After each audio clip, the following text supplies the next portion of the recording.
the entire globe is under a shutdown. 2, you do not have a solution to it.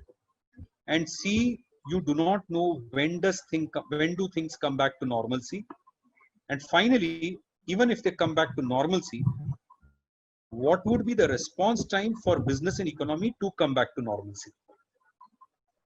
And all this scenario is so very uncertain that the only word that comes to your mind is unprecedented, because you had multiple economic depressions that happened time and before this, but none of them impacted the world the way it has impacted like this. Now, my heart actually goes out to each one of you over here, because you are at the receiving end of it. You are very strongly at the receiving end of it. For somebody like me, perhaps it's very easy to talk. You could call it as a gyan. But then, as they say, it's always good to listen from experience and see and listen to what I'm saying in terms of creating your own thought process. So you may not necessarily like everything that I say or want to do everything that I say, but it could become a good bucket set for you to evaluate and tick and cross for what you plan to do in life. Henceforth, if you've got options, you can always tick and cross, and perhaps this talk could become a list of bucket set that get into tick and cross.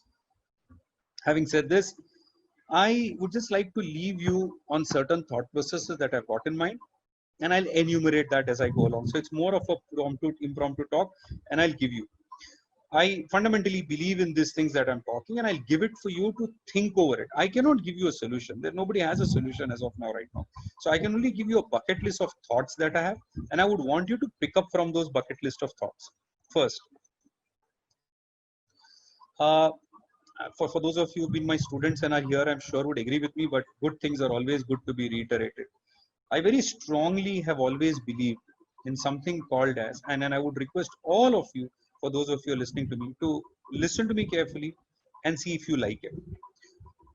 And this is my rule 1 to you, therefore, that I very strongly, and I've been practicing this in my life, and I wouldn't advocate it if I wouldn't be practicing it, is that I very strongly believe in the concept of controllables versus uncontrollables.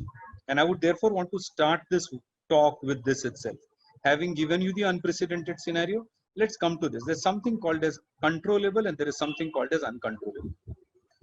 And I'm very clear on the difference between them. Something that I can influence, something that I can work upon, and something that lies within the sphere of my control basis the resources at my disposal. I can influence somebody and also get that work is a resource under my disposal, is a controllable for me. And uncontrollable. What is happening right now in this shutdown is purely, totally uncontrollable. Certain parts of it. And therefore, the best thing that you can do is just say, so be it. It is an uncontrollable. And what do you do with uncontrollables is purely stop taking stress about it.